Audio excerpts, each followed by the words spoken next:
The reason why people cancel or think about canceling or think about like not moving forward with any project that you're selling them for, as you're selling them, is because there's some thoughts, there's some objections in their head that you have not handled. There's hidden objections. And if you don't figure out what those hidden objections or concerns are, they're gonna cancel. They may say yes at the moment, but the impulse usually what? Drops after the time they make a sale.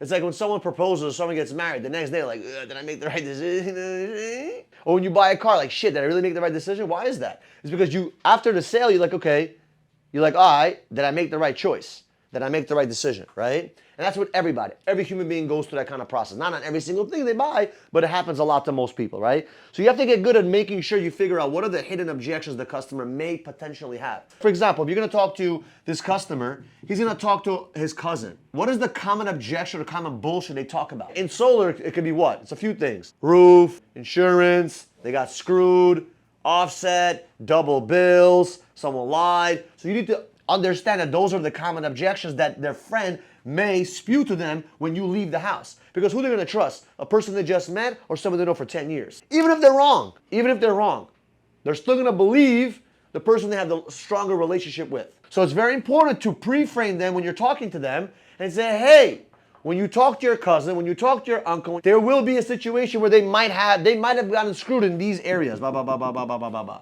So you kind of pre-frame them to let them know that. Like I remember when I was involved in network marketing, we used to pre-frame and say, listen, you're gonna see a lot of negative things on the internet. You're also gonna see a lot of positive things on the internet. Let me just go over them. So we would go over with them all the positives and the negatives, and guess what happened? When the next meeting came up, oh yeah, Michael was right. Like there's negatives and there's positives. Because if you didn't say that, and they would go see the negatives on their own, you lost them. So it's very important, and don't be afraid to talk about the negatives. Don't be afraid to talk about some of those objections. Like bring it up, because if you don't bring it up, someone's gonna bring it up. It's gonna be brought up anyway. So you might as well be the one in charge of bringing it up, so at least you can handle it right there and then. And if you're the first person to talk about it, they're more likely to not ask anyone else a second time. You get what I'm saying? Like if you're already discussing the worst case scenarios, why the hell would they call their cousin and say, yo cousin, will my roof fall apart?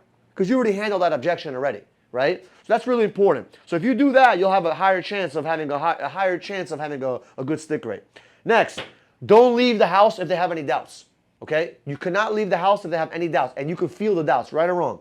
How many of you guys left the customer's house and you know you felt it? You knew they had a little bit of doubt. You didn't stay. You didn't fucking handle it. Always, always, always leave the house on a high note. Never leave it on a note where there's doubt, if there's fear, if there's worry, or there's concern. Like you gotta make sure that environment is primed for success. Because remember, the second you leave, you don't have control of that environment anymore. See, at the time of the presentation, at the time of the close, who's in control? You are. You're asking the right questions, you're getting the right answers, you're getting the design, they're moving forward, they're excited. But if you leave that house, you just gave away that control. So you're literally hoping that for the next 24, 48 hours, they don't change their mind. And if you leave their house and they have doubt, fear, or worry, dude, you just shot yourself in the foot because you have no control once you leave.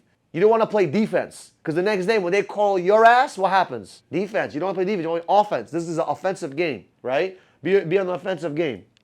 So make sure you never leave the house when there's doubt. Next, do not pressure homeowners to make decisions because the more pressure you give them, what happens when you leave?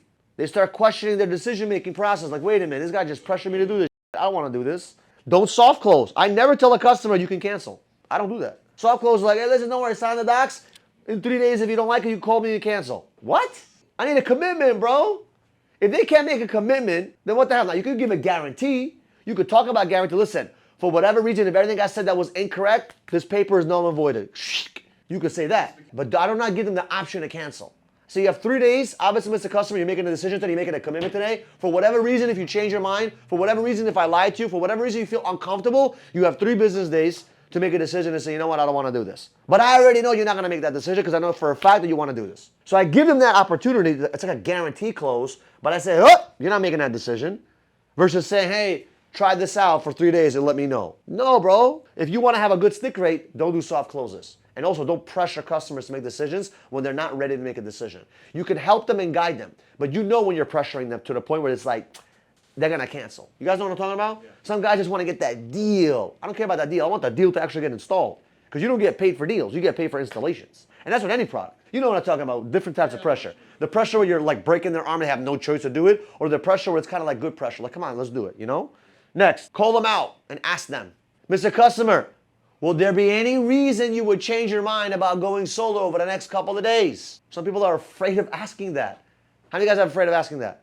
Be honest. Ask that. Mr. Customer, would there be any reason you would change your mind about going solo with us? If they give you hesitation, they have a problem. If they say, no, I'm good, awesome.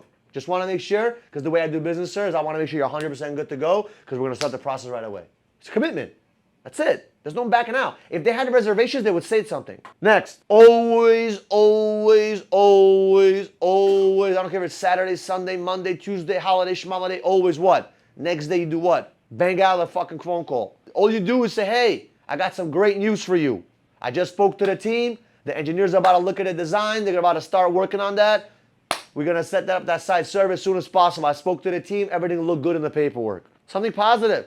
Hey, just want to let you know, I'm congratulating you on your decision making on going solo. We have the site server team ready to rock and roll for you as soon as possible. Just want to give you that update, brother. Positive, upbeat. Hey, I just spoke to the team. They also said that if you got a referral, I just got an approval. If you get a referral instead of $500, you get $1,000. Just wanted to let you know that early on in the process. So, but as we're going through the process, I want you to start tallying up some people, okay, brother? Because remember, I'm planting seeds to get referrals. Just a positive note. And at that moment, they may have what? Questions, concerns. And that's where you are the person to be talking to, not their cousin. Because if they have doubt, they want to talk to somebody. Human beings want to talk to somebody. A cousin called me. Talk to me. Talk to me. I got the answer. I'm the professional, right? Next, gifts. This is a smart thing you could do. You don't got to go crazy. A bottle of wine. Show up to the house the next day. A little bottle of wine. 10, 15, 20 bucks. Okay, if they like wine. Buy a little chocolate with a little thank you card. It changes their life because they're like, oh, wow, he thought of me, right? Little chocolate, 5, 10 bucks. Something with their name. It could be something from Amazon, whatever. It doesn't matter. Go buy right now on Amazon like 10 different gifts for 10 sales you're going to have this month. Every customer you go to, hey, it works. Because remember, nobody does that. Because if you're different, you're solidifying them, right? You're solidifying them. Next, speed to the next step. When there's a lot of time in the process, what happens? Time kills deals. Happens in real estate all the time. You want to compress the time. Compress to the next step. Speed is everything. That's why I love speed. That's why I got my team calling them immediately. Welcome call. Then I have the site survey as soon as possible. I don't want to wait. I want the shit to be done now. The faster the process goes for them, the more movement, the less chances of them thinking. Because when there's a lot of time, what happens? Start wondering, oh, it's the sign from God that I shouldn't be doing anything or some bullshit. So it's very important to have a speedy process, right? Action cures diseases, right? So does speed. Speed to the next step. And if there's a problem in the operations team, a problem with the site survey, problem with the docs, you need to make sure you get everything done properly. That's why I hate lengthy processes of signing docs. Like, I want things to move fast because speed is what makes them feel more comfortable. Things are in progress. Things are moving forward and closer to the day. Until the customer does not have panels working, until PTO, they are always in constant state of doubt, fear, and worry sometimes. Because they haven't seen the product work for them. That's the challenge in our industry. Or in a challenge of buying a house, right? Or even a car, because it takes time. It takes a couple of days sometimes. Sometimes the bank doesn't approve them. You gotta wait a day or two. Surgeries take time. Think about it. You can't get a surgery the same day. You go to the checkup, doctors will check you, check this, check that. You got a surgery day, da-da-da. It's a lengthy process, you know what I mean? So this is a lengthy process, so you want speed. Speed is everything. Next, false expectations. Think about that. You are giving them false expectations. Always give them the proper expectations. Don't say it'll be done in 2 weeks. That is lying to them.